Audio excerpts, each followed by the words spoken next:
full greetings to all the friends.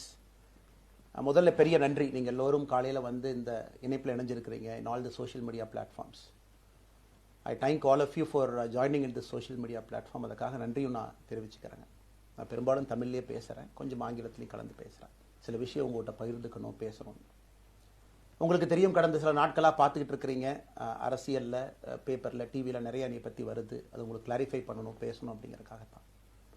Bharatiya Janata கட்சியில் August 25, 2020 டெல்லியில் இங்கே வந்து இணைஞ்சு தமிழகத்தில் தமிழக மக்களுக்காக ஒரு 6 ஆண்டு காலம் பணியாற்றுவதற்கு ஒரு பெரிய வாய்ப்பு, ஒரு பெரிய பாக்கியமாக நான் கருதுகின்றேன். இன்னைக்கு எந்த இடத்துல இணைஞ்சனோ அதே இடத்துல வந்து மரியாதையோடு, பண்போடு, அன்போடு என்னுடைய பாதை வேறு பாதையில் பயணம் செய்யணும். இலக்குகள் இன்னும் பெரிதாக இருக்கிறது, நிறைய மக்கள் இணைச்சு செயல்படணும். ஒரு புதிய அரசியலை, அடிப்படை கட்டமைப்பை மாற்றக்கூடிய அரசியலை உருவாக்க வேண்டும் என்கின்ற ஒரு எண்ணத்தோடு இன்னைக்கு வந்து ரொம்ப பண்போடு சொல்லிவிட்டு அதே இயக்கத்திலிருந்து வெளியே வருகின்றேன். இது தமிழர் பண்புன்னு கூட வச்சுக்கலாம். வெளியே சென்றாலும் கூட மரியாதையோடு சொல்லிவிட்டு செல்வது நம்முடைய பண்பு என்பதுதான் எனக்கும் இலக்கணமாக இருந்திருக்கிறது. இன்றிலிருந்து நம்முடைய ஒரு புதிய பாதை, ஒரு புதிய இயக்கம், ஒரு புதிய பொலிட்டிக்கல் மூமெண்ட், அடிப்படையிலிருந்து ஒரு புதிய பரிமாணத்தோடு, பார்வையோடு பார்க்கக்கூடிய ஒரு விதத்தில் தான் நம்முடைய மூமெண்ட்டை நம்ம ஆரம்பிக்கணும். நீங்கள் எல்லோரும் சேர்ந்து இணைஞ்சு அதை ஆரம்பிக்கணும் அப்படிங்கிறது என்னுடைய பெரிய ஆசைங்க. அதற்கு முன்பு சில விஷயத்தை சொல்லணும். என்னுடைய அரசியல் பாதை என்பது ரொம்ப வளைஞ்சு நெளிஞ்சு இங்கே வந்து உங்கள் முன்னாடி நின்றுட்டு இருக்கேன். இது ஈஸி பாத் கிடையாது. ஒரு கிராமத்தில் பிறந்து ஒரு சாதாரண குடும்பத்தில், விவசாய குடும்பத்திலிருந்து வந்து ஒரு காமன் மேன் அரசியலுக்கு வர்றதே நம்ம ஊரில் நாம் ஒதுங்கிக்குவோம், வரமாட்டோம். பட் அதே போல் என்னுடைய பாதையும் கூட 2009 கேப்டன் விஜயகாந்த் அவர்களுடைய கட்சியில் தேமுதிகவில் ஐஎம் லக்னோவில் படிக்கும் பொழுது ஒரு இன்டர்ன்ஷிப்பாக 3 மாத காலம் ஆரம்பித்து, அதன் பிறகு 10 ஆண்டு காலம் கழித்து பாரதிய ஜனதா கட்சியில் ஆரம்பித்து 6 ஆண்டுகள் பாரதிய ஜனதா கட்சியிலிருந்து இன்னைக்கு தனித்துவமாக நம்முடைய இயக்கத்தை மக்கள் முன்னாடி வைக்கணும், உங்கள் முன்னாடி வைக்கிறேன். 25 வயசில் எனக்கு அந்த இன்டர்ன்ஷிப் திரு விஜயகாந்த் அவங்ககிட்ட செய்கிறக்கு ஒரு பெரிய பாக்கியம். அன்னைக்கு அரசியல்னால் என்னன்னே தெரியாமல் ஒரு புதிய அரசியலை தமிழகத்தில் கொண்டு வர முடியுமான்னு யோசித்த தருணம். இன்னைக்கு வயது 42, கிட்டத்தட்ட 17 ஆண்டுகள் போராடிக்கிட்டே இருக்கிறேன். ஒரு புதிய பாதை உருவாக்க முடியுமா, ஒரு பெட்டர் பாலிடிக்ஸ், ஒரு பெட்டர் சொசைட்டி கொண்டு வர முடியுமா. அதே நேரத்தில் நிறைய யூகங்கள், நிறைய பேர் நிறையா சொல்கிறனால இதே டெல்லியில் ஆகஸ்ட் 24, 2020 பிஜேபியில் இணைய வரும்பொழுது சூப்பர் ஸ்டார் ரஜினிகாந்த் அவங்க எனக்கு ஃபோன் பண்ணாங்க. எனக்கும் அவருக்குமான நட்பு கிட்டத்தட்ட நான் பதவியிலிருந்து வந்த பிறகு ஒரு நட்பு. நிறைய அவர்கிட்ட பேசுவேன். அவருடைய அரசியல் பாதை எப்படி இருக்கணும் அப்படின்லாம் பேசியிருக்கேன்.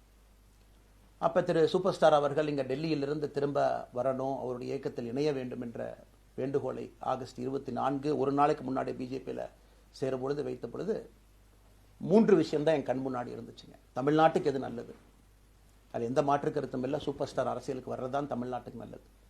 சூப்பர் ஸ்டாருக்கு என்ன நல்லது, அவர் அரசியலுக்கு வராமல் இருக்கிறது தான் அவருக்கு நல்லது. கோவிட் காலகட்டத்தில் அவருக்கு இருக்கக்கூடிய உடல் பிரச்சனைகள், அதையே பார்த்துக்கணும். முதல்ல அவர் ஆரோக்கியமாக சந்தோஷமாக இருக்கணும். அண்ணாமலைக்கு எது நல்லது, பாரதிய ஜனதா கட்சியில் இணைகின்றேன் என்கின்ற வாக்குறுதியை திரு சந்தோஷ் ஐயா கிட்ட கொடுத்தேன், ஒரு ப்ராமிஸ் கொடுத்தேன். அதை பிரேக் பண்ணக்கூடாது அப்படிங்கிறதுல நான் தெளிவாக இருந்தேன். ஸோ 3 கான்ஃப்ளிக்ட் இங்கே இருக்கும் பொழுது, ஸோ ஒரு நாள் இந்த கட்சியில் இணைவதற்கு முன்பாகவே முழு கான்ஃப்ளிக்ட்.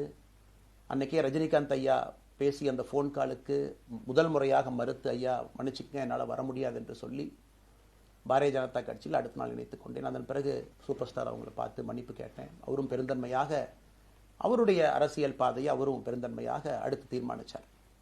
எதுக்கு இதை நான் சொல்கிறேன் அப்படின்னாங்க, சில யூகங்களுக்கெல்லாம் என்று முற்றுப்புள்ளியை வைக்க வேண்டும் என்பதற்காக மட்டும்தான் இதை நான் சொல்கிறேங்க, வேறு எந்த காரணமும் கிடையாது. இன்றைக்கும் சூப்பர் ஸ்டார் அவர்கள் மீது பெரும் மதிப்பும் மரியாதையும் வைத்திருக்கக்கூடிய மனிதன் நான். அதே நேரத்தில் பாரதிய ஜனதா கட்சியை பொறுத்தவரை இந்த 6 ஆண்டு காலத்தில் எப்பொழுதும் ஒரு விஷயத்தை விட்டு கொடுத்தது கிடையாது. தமிழ்நாட்டினுடைய அடையாளத்தை விட்டு கொடுத்தது கிடையாது, மண்ணை விட்டு கொடுத்தது கிடையாது, கலாச்சார பாரம்பரியத்தை விட்டு கொடுத்தது கிடையாது, நம்முடைய நீரை விட்டு கொடுத்தது கிடையாது. நிறைய பேர் எங்கிட்ட கேட்பாங்க, குறிப்பாக இந்த பகுதி இந்தியாவில் வரும்பொழுது, அண்ணாமலை நீங்கள் தமிழனா இந்தியனா அப்படின்னு கேட்பாங்க. இது எனக்கு ஒரு பெரிய கான்ஃப்ளிக்டிங் கொடுக்கக்கூடிய ஒரு விஷயம். Are you a Tamilian, are you an Indian அப்படின்னு. தமிழ்நாட்டில் என்னுடைய அப்பாவோ அம்மாவோ, என்னோட அம்மா தமிழ்நாட்டை தாண்டி வெளியே வந்ததே கிடையாதுங்க. தமிழ்நாட்டில் மட்டும்தான் இருந்திருக்கிறாங்க. என்னுடைய பாரம்பரியம் எல்லாமே. அப்பா ஒரு முறை தமிழ்நாட்டுக்கு வெளியே சின்ன வயசில் வந்துட்டு போயிருக்கிறாங்க. அங்கேயே ஆண்டு காலமாக இருந்து விவசாயம் செய்யக்கூடிய குடும்பம். எனக்கு முதல் வாய்ப்பு தமிழ்நாட்டை விட்டு வெளியே வந்து லக்னோவில் படிக்கிறதுக்கு, அதன் பிறகு டெல்லியில் இருப்பதற்கு, ஹைதராபாத்தில் 2 ஆண்டு காலம் ட்ரைனிங்கில் இருப்பதற்கு, அதன் பிறகு கர்நாடகாவில் 8-9 ஆண்டு காலம் IPS அதிகாரியாக பணி செய்வதற்கு. ஸோ இந்தியா முழுவதுமே கிட்டத்தட்ட அந்த 10-15 ஆண்டுகள் சுற்றிவிட்டேன்.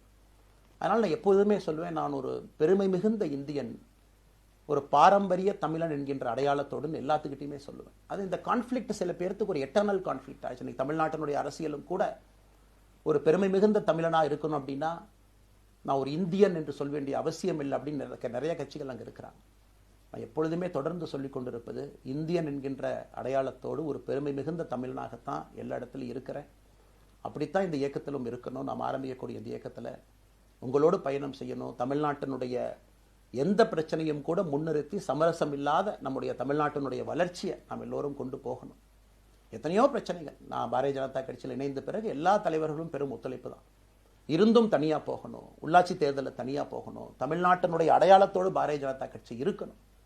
தமிழ்நாட்டினுடைய அடையாளம் மிக முக்கியம் என்பதற்காகத்தான் அன்னைக்கு தலைவர் திரு ஜே பி நட்டா அவர்கள் நிறைய பேர்த்துக்கிட்ட பேசி நாம உள்ளாட்சி தேர்தல் தனியாக போகணும், அதே போல தான் லோக்சபா தனியாக போகணும். ஏதோ தனிப்பட்ட முறையில் எனக்கும் இன்னொரு கட்சிக்கும் பிரச்சனை இல்லைங்க.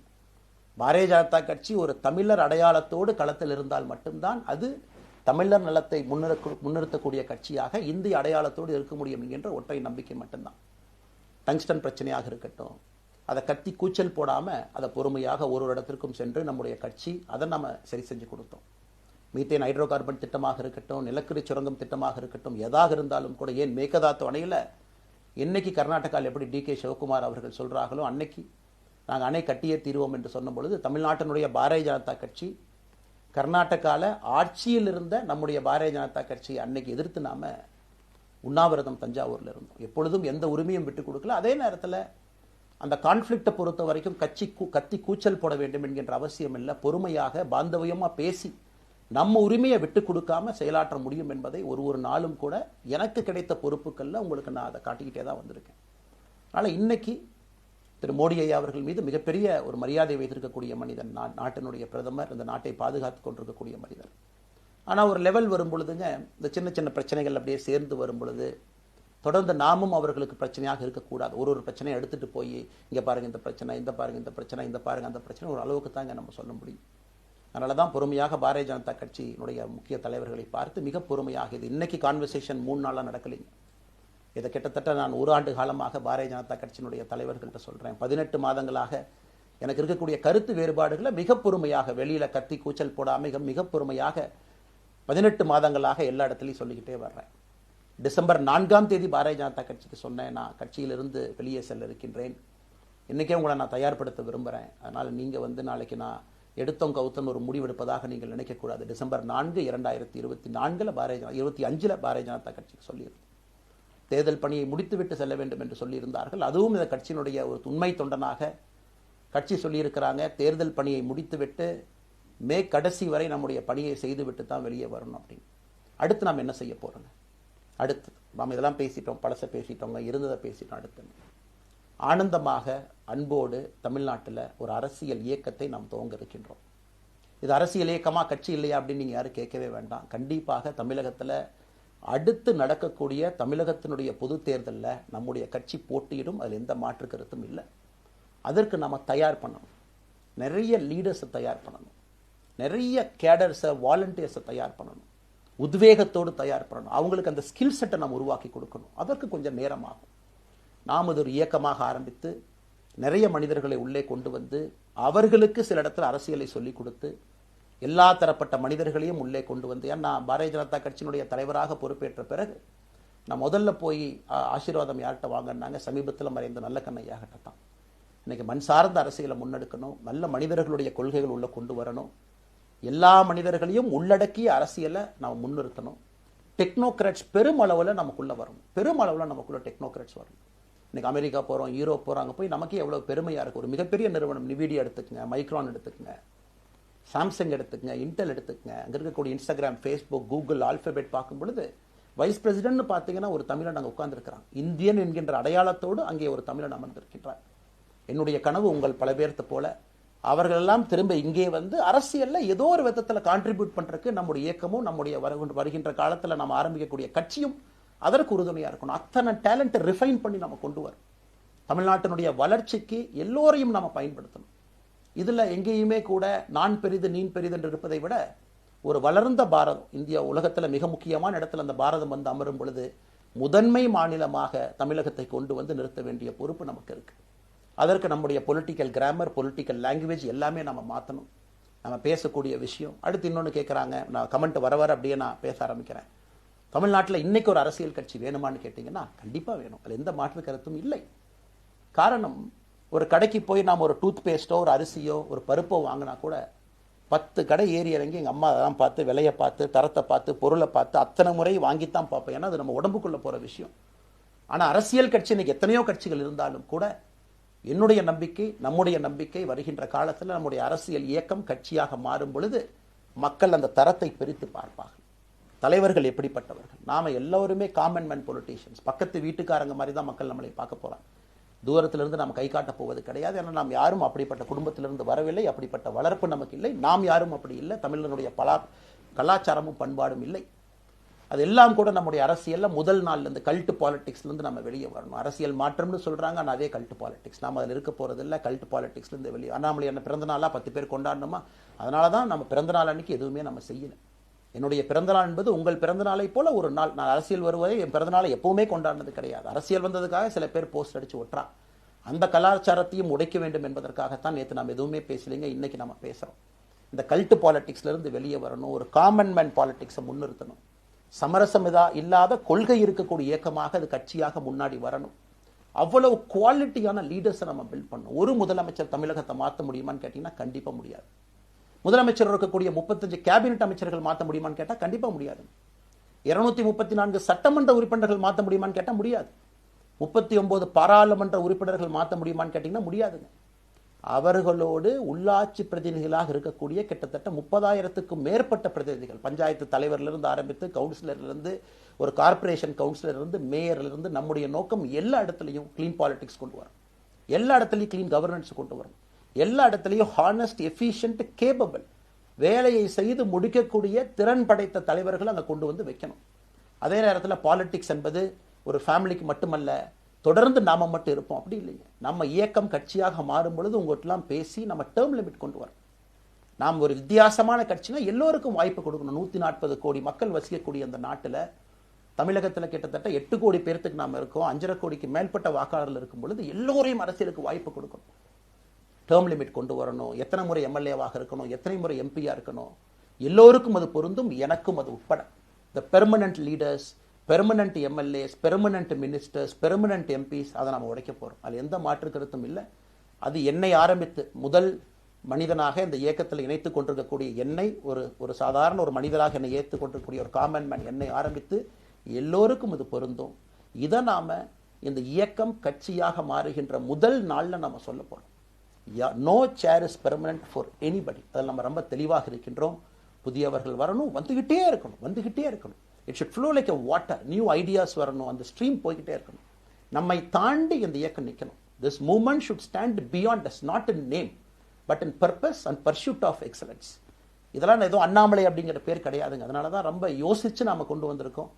www.vetheleader.org அப்படிங்கிற அமைப்பு ஏற்கனவே 2020 நாங்கள் எல்லாம் சேர்ந்து ஆரம்பித்த அமைப்பு. நான் பேசி முடிச்சோன்னா அந்த லிங்க் உங்களுக்கு லைவா வந்துடும். vetheleader.org-ல நீங்க உங்களை வாலண்டியரா இன்னைக்கு பொலிட்டிக்கல் ஒரு மூவ்மெண்ட்ல உங்களை நீங்க நினைச்சுக்கணும். நாம எல்லோரும் ஒன்று சேர்ந்து பேசுவோம். அதனாலதான் இன்னைக்கு கோயம்புத்தூர்ல இன்னொரு அறிவிப்பும் கூட கொடுக்கணும். எல்லாத்தையும் டைரக்டா எப்படி நம்ம பாலிடிக்ஸ்குள்ள கொண்டு வர போறோம். APJ Abdul Kalam centre for ethics and politics, APJ Abdul Kalam ஐயாவுடைய பேரில் கோயம்புத்தூர்ல வீத லீடர்ஸ்க்கு கீழே நாம பாலிடிக்ஸ்ல எத்திக்ஸ்க்காக ஒரு சென்டர் ஆரம்பித்து வருகின்றவங்க எல்லாமே இதுக்குள்ள ட்ரெயின் ஆகி தான் வெளியே வருவாங்க. உள்ளாட்சி தேர்தலில் நிற்கிறாங்க, they will get trained, come and stand in local body election. MLA election நிற்கிறாங்க, they will get trained, they will come and stand in election. அவங்க எங்க நின்னாலும் கூட ஒரு ப்ராசஸ்ல நாம் அவங்கள ட்ரெயின் பண்ணி, அவங்கள ஷேப் பண்ணி, ஒரு கம்யூனிட்டியினுடைய நீட்ஸ் அண்டர்ஸ்டாண்ட் பண்ணி அரசியல் செய்யக்கூடிய மனிதர்களாக நாம் அவங்கள கொண்டு வர போறோம். நாம் யாருக்கும் போட்டி கிடையாது. ஆளுங்கட்சி இருக்கு, நிறைய எதிர்கட்சி இருக்கு, எல்லோரும் இருக்கட்டும், சந்தோஷமா இருக்கட்டும், அவங்கவுங்க கொள்கையை சொல்லட்டும். நம்முடைய கொள்கையும் வருகின்ற காலத்துல நம்ம எல்லோரும் இணைஞ்சு நம்ம கொள்கையை சொல்ல போறோம்.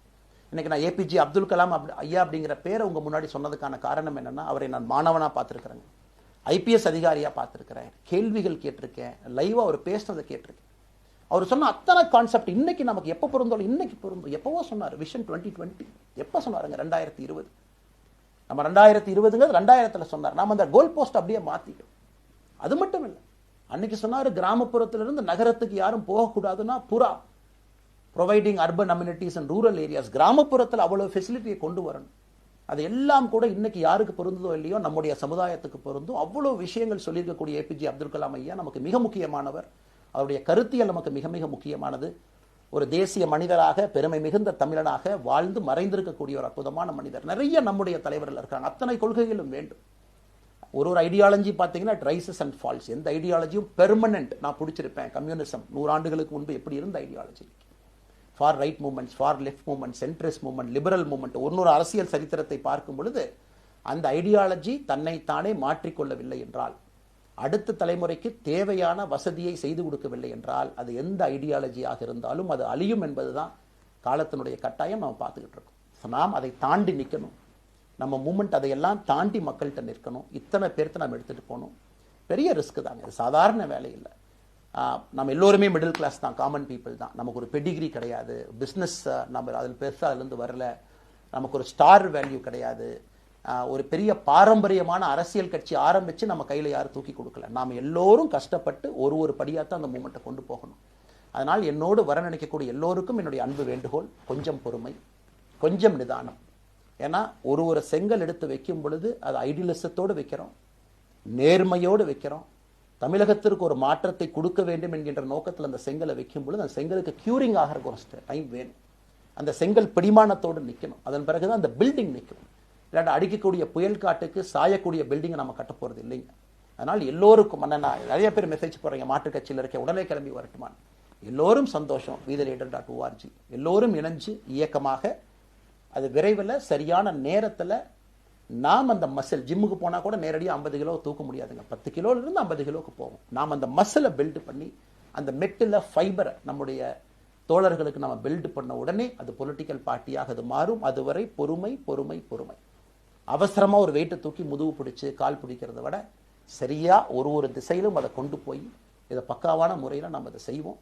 ஆனால் இன்றிலிருந்து நம்முடைய wethereader.org அதில் மூமெண்ட் நம்ம ஆரம்பிக்கிறோம். கோயம்புத்தூரில் ஏபிஜே அப்துல் கலாம் ஐயாவோட பேரில் centre for ethics and politics அதை உருவாக்குறோம். உள்ளாட்சி தேர்தலுக்கு நிறைய மனிதர்களை இங்கிருந்து நம்ம அனுப்புகிறோம்.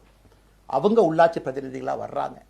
குட் பாலிட்டிக்ஸை நம்ம சொல்லிக்கிட்டே வர்றோம். அதனால தான் நான் அடிக்கடி சொல்லுவாங்க, நாம மாறுவோம், மாற்றம் தானாக நடக்கும். ஸோ அதனால தான் நம்முடைய இந்த மூமெண்ட்டினுடைய கொள்கையே மாறுவோம், மாற்றுவோம். Let us also change to bring change. இந்த ரெண்டையும் செய்வோம். யாரு மீதும் வன்மம் கிடையாது. அதே நேரத்தில் நம்முடைய சமூக வலைதளத்தில் இருக்கக்கூடியவங்க நான் வாரியர்ஸ்னு சொல்லிங்க, you are the change agents. என்னை பொறுத்தவரை ஒரு மாற்றத்தை கொடுக்கக்கூடியவங்க நீங்கள். சண்டை களத்தில் சண்டை போடுறது நம்ம வேலை இல்லைங்க, மாற்றத்தை கொடுக்கக்கூடியது நம்முடைய வேலை. கடந்து வந்த பாதையை திரும்பி பார்க்கும் பொழுது கொஞ்சம் சந்தோஷத்தோடு, அதே நேரத்தில் யாரெல்லாம் கைப்பிடிச்சு இவ்வளோ தூரம் கூட்டிகிட்டு வந்தாங்களோ அவர்களுக்கு நன்றி உணர்வோடு, நம்ம முன்னாடி செல்லக்கூடிய பாதை இதுவரை வந்த பாதையிலிருந்து கொஞ்சம் மாறுபட்டு இருந்தாலும் நம்முடைய அனுபவத்தை வைத்து அதற்காக யாரையும் திட்டி தீர்க்கணும்னு அவசியம் இல்லை. சமூக வலைதளத்தில் நாம் ரொம்ப ரெஸ்பான்சிபிளாக இருப்போம். தமிழ்நாட்டில் இன்றைக்கி இருக்கக்கூடிய பிரச்சனை, என்ன கமெண்ட் வேணாலும் யார் வேணாலும் போடலாம், பேசலாம், மைக்கே முன்னாடி இருக்குது, நான் பேசிட்டு போயிடுவேன்னு நினைக்கிறீங்க. பாதிக்கப்படுறவங்க பின்னாடி ஒரு குடும்பம் இருக்குது, குட்டி இருக்குது, குழந்தை இருக்குது, அவங்களுக்கும் ஒரு தனி அடையாளம் இருக்குது. அது என் சைட்லேருந்து தெரியாமல் ஏதாவது தவறு நடந்திருந்தாலும் கூட, என்னை ஆதரித்து செய்பவர்கள் ஏதாவது தவறு செய்திருந்தாலும் கூட அதற்காக இந்த நேரத்தில் நான் மன்னிப்பும் கேட்டுக்கிறேன். இப்போ இருந்து நம்முடைய பாதை, முன்னாடி செல்லக்கூடிய பாதை என்பது மக்களுக்கான பாதை, ஒரு பாசிட்டிவான பாத். காமன் மேன் பாலிட்டிக்ஸை நம்ம பில்ட் பண்ணுறோம். ஃபவுண்டேஷனோடு மேலே வரப்போகிறோம். தமிழ்நாட்டை எல்லா இடத்திலும் கூட கீழிருந்து மேலே வரை அந்த மாற்றத்தை கொண்டு வர போகிறோம். அதனால தான் நான் இன்ஸ்டாகிராம் லைவ்ல வந்தேன். ஒரு புதிய தலைமுறையை நம்ம அரசியலுக்குள்ள கொண்டு வரணும். அவங்களை ஒதுக்கி வைக்க முடியாது. ஏன் அப்படி ஓட்டு போடுறாங்க, ஏன் அப்படி ஓட்டு போடுறாங்க கேட்க முடியாது. They are hungry for change. மாற்றம் வேண்டும் என்று துடித்துக் கொண்டிருக்கின்றார்கள். உடனே நடக்கணும். யூரோப்பியன் கண்ட்ரி போகிறாங்க, டூர் பார்க்குறாங்க, சோஷியல் மீடியாவில் பார்க்குறாங்க. தமிழ்நாட்டில் ஏன் நாளைக்கு காலையில் நடக்கலைங்க? அதே நேரத்தில் நம்முடைய பெரியவர்கள் எத்தனையோ பேர் நான் பார்க்குறேன். வயசான நம்முடைய பெரியவர்கள் நடந்து போகிறதுக்கு கூட இன்னைக்கு ஒரு பார்க் நமக்கு கிடையாது. சாயந்தரம் ஆனந்தமாக இத்தனை காலமாக உழைத்து விட்டு வீட்டில் இருக்கிறாங்க. ஓய்வெடுக்கக்கூடிய நேரத்தில் கூட ஒரு கிரீன் ஸ்பேஸ் அர்பன் ஏரியாவில் கிடையாது, ரூரல் ஏரியாவில் கிடையாது. இத்தனை 60 ஆண்டு காலம் இந்த நாட்டில் வாழ்ந்தும் கூட கடைசி 20 ஆண்டுகள் நிம்மதியாக இருப்பதற்கான கட்டமைப்பை நம்ம உருவாக்கல. ஸோ எல்லாத்தையும் நம்ம யோசிக்கணும். ஒரு பக்கம் ஜென்சி, ஜென் ஆல்ஃபா யூத் இருக்காங்க, அந்த வேகத்துக்கு தீனி போடணும். இன்னொரு பக்கம் வயதான பெரியவர்கள், முதிர்ச்சி அடைந்தவர்கள், பக்குவப்பட்டவர்கள் இருக்கிறாங்க. அவங்களுடைய கடைசி காலத்தை பக்குவமாக வாழ்வதற்கான வசதியை நாம் ஏற்படுத்தி கொடுக்கணும். அதனால் ரொம்ப நேரம் நான் பேசிக்கிட்டே போலீங்க. அதனால் நிச்சயமாக வருகின்ற காலத்தில் நிறைய பேசுவோம், நிறைய விஷயங்களை நாம் பேசுவோம், நிறைய விஷயங்களை பகிர்ந்து கொள்வோம். அதனால் நிச்சயமாக நமக்கு நல்லது நடக்கும். இன்னொரு கேள்வி கேட்டிருக்கீங்க, ஏன்னா நான் பேச அது அப்படியே மேலே வந்துட்டு இருக்கேன், எனக்கு இது புதுசுங்க, அப்படியே நானும் மேனேஜ் பண்ணி பேசிகிட்டு இருக்கேன். உங்களுக்கும் பிரதமருக்கும் இருக்கக்கூடிய முடிவு, நம்முடைய பிரதமர் மோடி அவர்கள் நம்முடைய பிரதமர், அந்த கௌரவம் இருக்கும். ஆனால் பாரதிய ஜனதா கட்சியிலிருந்து ஒரு விஷயத்தை நம்ம டிஸ்அக்ரி பண்ணுறோன்னா கம்பீரமாக ஸ்ட்ரெயிட்டாக நம்ம டிஸ்அக்ரி பண்ணுவோம். 3 மொழி கொள்கை சமீபத்தில் கொண்டு வந்திருக்கக்கூடிய டைம் டேபிளில் மாற்றம் 2029 தான் 9ஆம் கிளாஸ் பசங்க 3வது மொழியை படிச்சிருக்கூடாது, 2020 மாற்றிய பொழுது நான் குரல் கொடுத்தேன். அதில் எந்த மாற்று கருத்தும் இல்லை. நாம் அப்போஸ் பண்ணுறதுக்காக யாரையும் அப்போஸ் பண்ண மாட்டாங்க, எதிர்ப்பதற்காக நம்முடைய அரசியல் கிடையாது. எப்படி திமுகவை பார்க்கின்றோமோ, எப்படி அதிமுகவை பார்க்கின்றோமோ, எப்படி டிவிகேவை பார்க்குறோமோ, எப்படி அண்ணன் சீமான் அவர்களை பார்க்குறோமோ, எப்படி அண்ணன் அன்புமணி அவர்களை பார்க்குறோமோ, எப்படி இங்கே இருக்கக்கூடிய எல்லா தலைவர்கள், அண்ணன் ஜி.கே. வாசன் அவர்கள், ஏசி சண்முகம் அவர்கள், பாரிவேந்தர் அவர்கள், ஜான் பாண்டியன் அவர்கள், எல்லா கிருஷ்ணசாமி ஐயா அவர்கள், ஐயா வைகோ அவர்கள், அம்மா பிரேமலதா அவர்கள், எல்லா தமிழகத்தில் இருக்கக்கூடிய எல்லா அரசியல் கட்சியினுடைய தலைவர்கள் எப்படி பார்க்கிறோமோ அப்படித்தான் நான் பாரதிய ஜனதா கட்சியை பார்ப்பேன். அதற்காக நம்ம போய் ஒரு வன்மமோ எதுவும் கிடையாது. கட்சி அவங்க கொள்கையை அவங்க முன்னிறுத்த போறாங்க, நம்ம இயக்கத்தினுடைய கொள்கை, நம்ம கட்சியினுடைய கொள்கையை நம்ம முன்னிறுத்த போறோம். யாருக்கும் நாம் போட்டி கிடையாது. மக்கள் முன்னாடி தரம் பார்த்து மக்கள் நம்மை தேர்ந்தெடுப்பார்கள் என்கின்ற நம்பிக்கையோடு மக்கள் முன்னாடி நம்ம நிற்கிறோம். அடுத்து இன்னொரு கேள்வி கேட்டீங்க, அமித்ஷாஜி அவங்கள நீங்க பார்த்தீங்க, போட்டோலாம் வந்துச்சு, என்ன விஷயம் அப்படின்னு. அமித்ஷாஜிட்டையும் அமித்ஷா அவர்கள்ட்டையும் ரொம்ப பொறுமையாக போய் நான் சொன்னேன், இந்த மாதிரி எக்ஸ்பிளைன் பண்ண நான் போகணும். அதே நேரத்தில் நான் யாரிடமும் சண்டை போட்டு விட்டு தமிழகத்தில் உட்காந்து ஐ எம் ரிசைனிங் ஃப்ரம் பார்ட்டின்னு அனுப்புகிற ஆள் நான் கிடையாது, எனக்கு அது பழக்கமும் கிடையாது. வந்து நேராக உங்கள் கண்ணை பார்த்து சொல்லிட்டு, சில தவறுகள் இருந்தாலும் அதையும் சொல்லிவிட்டு போகக்கூடியதான் என் பண்பு. அதை நாகரீகமாக செய்ய முடியும் என்று நினைக்கின்றேன் என்று சொல்லிவிட்டு தான் வெளியே வந்தேன். அப்படி தான் ஒரு தலைவர்கிட்டையும் பண்ணேன். அதை நாம் எப்பொழுதுமே பண்ணுவோம், நாகரிகமான அரசியலை முன்னெடுப்போம். சமூக வலைதளத்தில் ஆபாசம் வேண்டாம், சமூக வலைதளத்தில் நல்லதை பேசுவோம். எல்லோரும் அவங்கவுங்க இடத்துல தமிழ்நாட்டு மக்களுக்கு நல்லது பண்ணட்டும். பொறுமை பொறுமை பொறுமை. கடைசியாக இந்த வார்த்தையை திரும்ப நான் பயன்படுத்துகிறேன். பில்டிங் கட்டுறோம், கீழிருந்து கட்டுறோம், அதை சரியான முறையில் கட்டி எடுத்துகிட்டு போகணும். நம்புங்க, கூட இருங்க. 42 ஆண்டுகள் வளைவிஞ்சு நெலிஞ்சு சுற்றி இன்னைக்கு இந்த இடத்துல உங்கள் முன்னாடி வந்து உட்கார்றேன். நிச்சயமாக நம்ம எல்லோரும் சேர்ந்து ஒரு பெரிய புரட்சியை, மாற்றத்தை தமிழகத்திற்காக, ஒரு பாரத நாட்டுக்குள்ள, இந்திய நாட்டுக்குள்ள முதன்மை மாநிலமாக தமிழகத்தை கொண்டு வருவது மட்டும்தான் நம்முடைய குறிக்கோள், வேறு எதுவும் நம்முடைய குறிக்கோள் கிடையாது. அதற்காக நம்முடைய வாழ்வை அர்ப்பணிப்போம். காத்து கொண்டிருக்கக்கூடிய எல்லோருக்கும், கேட்டுக்கொண்டிருக்கக்கூடிய எல்லோருக்கும் உங்களுடைய பொறுமைக்கு நன்றி தெரிவித்து மறுபடியும் சொல்லிக் கொள்கின்றேன், மாறுவோம், மாற்றுவோம். மிக்க நன்றி, வணக்கம்.